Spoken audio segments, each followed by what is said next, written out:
Dave with the Crafted channel here. It's time to do a bushcraft video. Stanley Adventure Camp cook set. Very popular. Stainless steel. Good low cost. Comes with a couple of cups. I can't see carrying these cups around. I don't know, maybe one. That probably won't make it in my kit. But the cup itself is really pretty cool. It's got this handle here, nice latching mechanism. People make modifications to these cups. The plastic tab for the lid can melt off very easily, and there's a very common solution for that. I'm going to do something else, and we're going to take advantage of this springy handle. I'm going to show you something really cool you can do with that. I'm going to need to use a Dremel cutoff wheel for this project, and I need a small diameter one. I'm not a big fan of this particular disc. They explode very, very easily. You must always wear safety glasses when using these.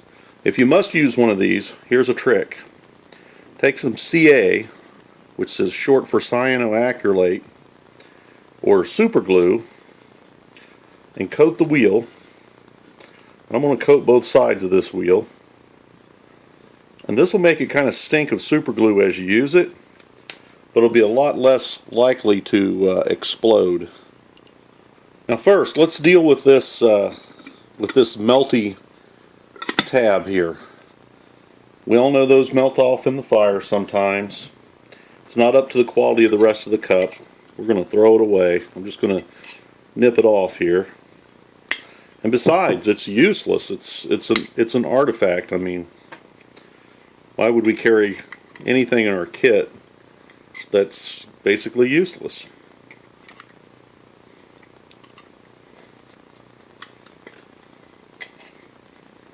See if I can get it out of there. I have to save that little pin in one of my boxes of doodads. So a lot of people will use a keychain ring here. Obvious solution. I've got a better one. Let's use a fishing leader. Keychain ring is perhaps a useful object, but I think this might be a more useful object. This is a 12-inch 30-pound leader, and I got this out of my tackle box, which I've only looked in for bushcraft stuff a few times. I really haven't been on a fishing trip in a long time.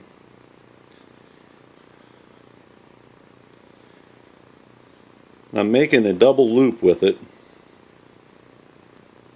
It didn't come out the right length. I need to make my circle just a little bigger.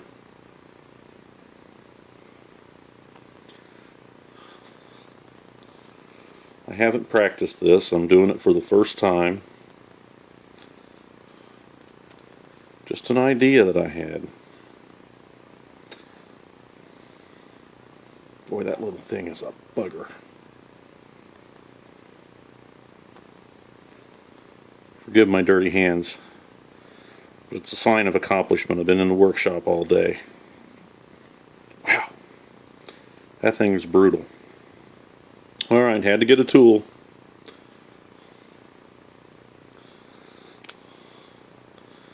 That might be a sign that I need to weaken this a little bit before it goes into my kit.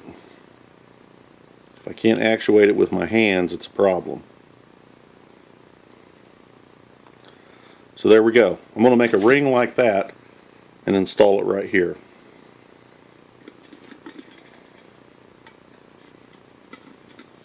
And we'll wrap this. If I don't wrap this, I'm afraid I'll end up with two loops that kind of splay open.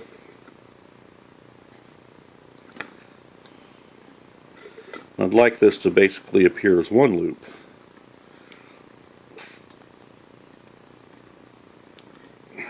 There we go. Got it lasped properly that time. So awesome.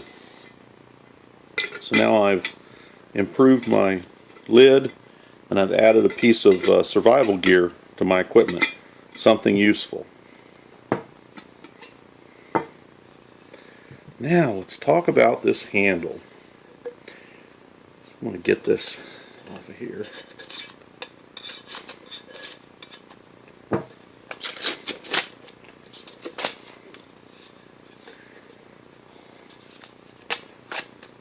We don't need none of that.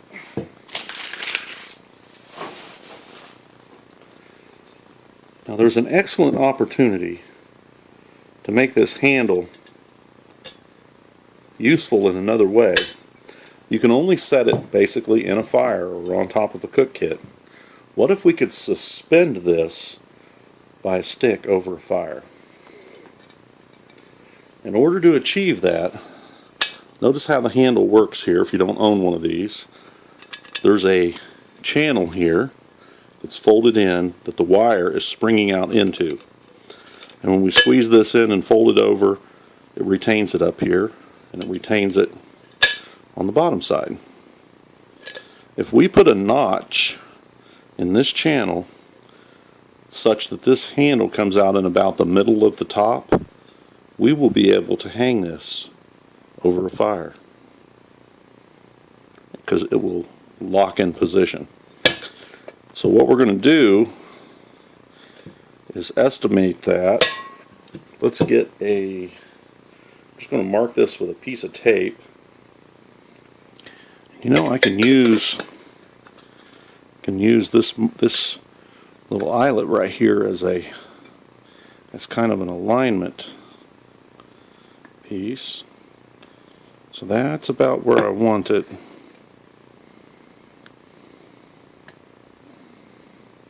I'm just putting this piece of tape on here so I can remember where I want my slots to be. Let's double check that. I could use a square here, but it's really not super important.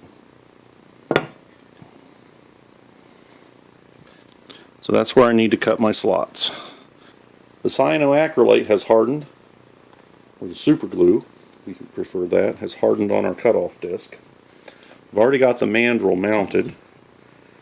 Here's our little screw. It's a little tempting to run the diameter of this disc down on another piece of metal. Really wish I had one that was about half wore out.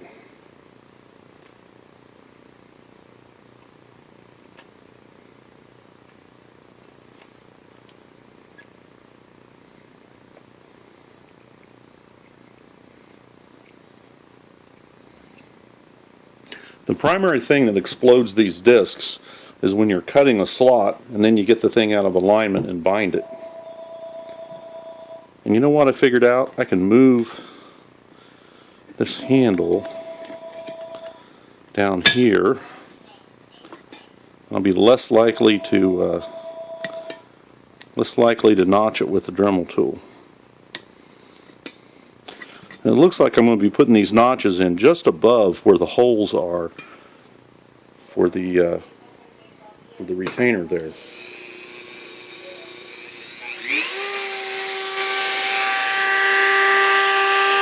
Let's do it.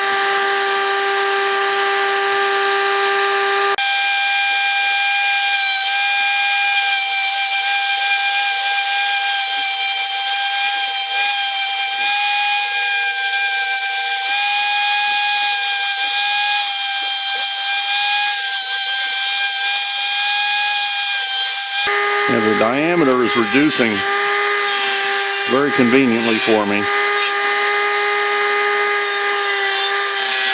It lets me get it down lower in the surface. You want to be careful about cutting those rivets off. Okay, now I've got my holes started. This isn't done yet, but let's see what it looks like. Now notice my handle's over too far, so I'm going to move. And these shafts are really past the holes. So I'm going to work on these corners back here, which will stand this handle up some more.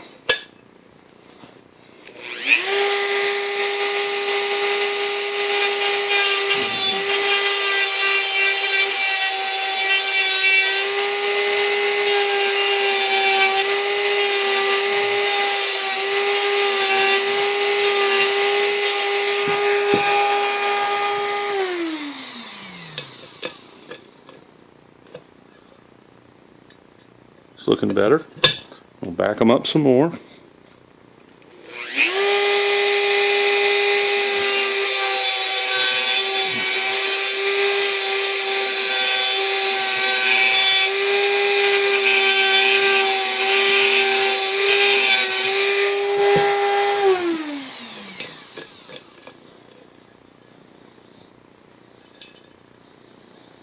Looking good. We're still a little bit past center.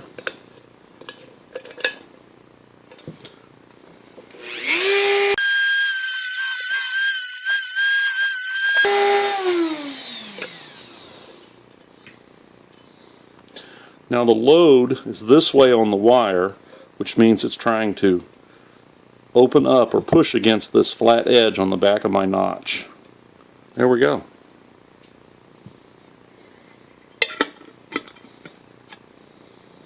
I believe that's,